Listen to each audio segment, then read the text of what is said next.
Stalin sir,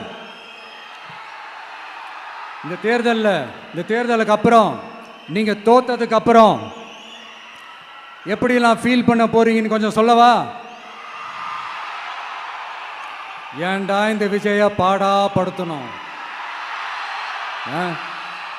ஏன்டா இந்த விஜய வேதனைப்படுத்தணும்? ஏன்டா இந்த விஜய்க்கு எதிராக சதி செஞ்சோம்? ஏன்டா இந்த விஜய்க்கு எதிராக சூழ்ச்சி செஞ்சோம்? நினைச்சு நினைச்சு நினைச்சு ஃபீல் பண்ண போறீங்க. மக்களே உங்களை ஃபீல் பண்ண வைக்க போறாங்க. நான் என்ன கெடுதல் செஞ்சுட்டேன் உங்களுக்கு? நீங்க சாப்பிட்ற சாப்பாட்டில் ஏதாவது மண்ணைக்கிட்ட அள்ளி போட்டேனா?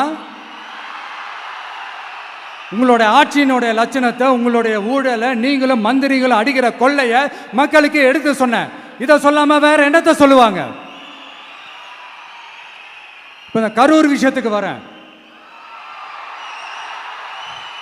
கரூர்ல என்ன நடந்ததுன்னு அந்த கரூர் மக்களை கேட்டாலே புட்டு புட்டு புட்டு வைப்பாங்க. ஏன் மேல பழியை தூக்கி போடுறீங்க?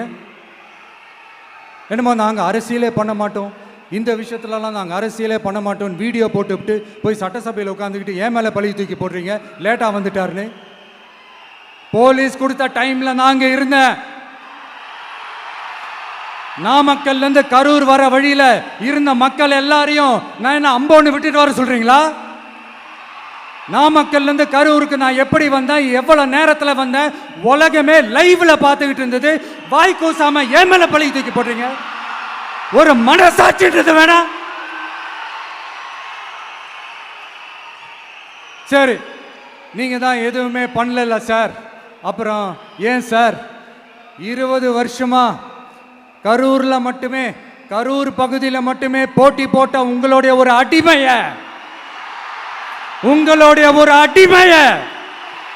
ஏன் கோயம்புத்தூர்